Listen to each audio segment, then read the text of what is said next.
ಸರಿಯಾಗಿ ಬಾರ್ಗೈನ್ ಮಾಡಬೇಕು, because they will start from 11,000 and ನಾವು ತೊಗೊಂಡಿದ್ದು private boat. So it is not public boat ಅಂದರೆ ಏನಪ್ಪ ಅಂದರೆ ನಮ್ಮ ಜೊತೆಗೆ ಬೇರೆಯವರು ಇರ್ತಾರೆ. ಸೊ ಒಂದು 10 ಜನ ಬೇರೆಯವರು ಇರ್ತಾರೆ, ಅದರಲ್ಲಿ ನಮ್ಮನ್ನ ಕೂಡಿಸ್ತಾರೆ. ಅದರಲ್ಲಿ ಸ್ವಲ್ಪ ಕಡಿಮೆ ಬೀಳುತ್ತೆ ಆ್ಯಕ್ಚುಲಿ, ಲೈಕ್ 300 to 500 ಒಬ್ರಿಗೆ ಬೀಳುತ್ತೆ.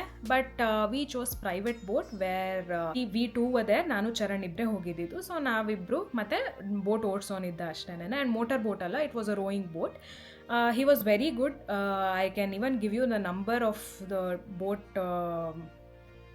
driver, ಶಿವು ಅಂತ. He was very kind, cooperative. So ಎಲ್ಲ ಚೆನ್ನಾಗಿ ಎಕ್ಸ್ಪ್ಲೈನ್ ಮಾಡ್ದ. ಆ್ಯಂಡ್ ನಮ್ದು ಲೇಟ್ ಆಯಿತು ಅಂದ್ರೂ ಅವನು ಏನೂ ಹೇಳಲಿಲ್ಲ. ಆ್ಯಂಡ್ ನಮ್ಮ ಜೊತೆಗೂ ಇದ್ದ ಪಾಪ. ಆ್ಯಕ್ಚುಲಿ ನಾವು ಬೇರೆ ಬೋಟ್ದೆಲ್ಲ ನೋಡಿದಾಗ those people were not ready to come only. ಬೋಟ್ನಲ್ಲೇ ಬಿಟ್ಬಿಟ್ಟು ನೀವು ಹೋಗಿ ಅಂತ ಕಳಿಸ್ಬಿಡೋರು. But he didn't do that. He came with us, he holded our bags. ನಮ್ಮ ಫೋಟೋಸ್ ವೀಡಿಯೋಸ್ ಎಲ್ಲ ತೆಗೆದ್ಬಿಟ್ಟು ದೆನ್ ಮತ್ತೆ ವಾಪಸ್ ಬೋಟಿಗೆ ಬಂದ್ವಿ. ಆ್ಯಂಡ್ ಈಗ ಸಂಗಮ್ಗೆ ಹೋದ್ಮೇಲೆ ಏನು ಮಾಡಬೇಕಂತ ಅಂದರೆ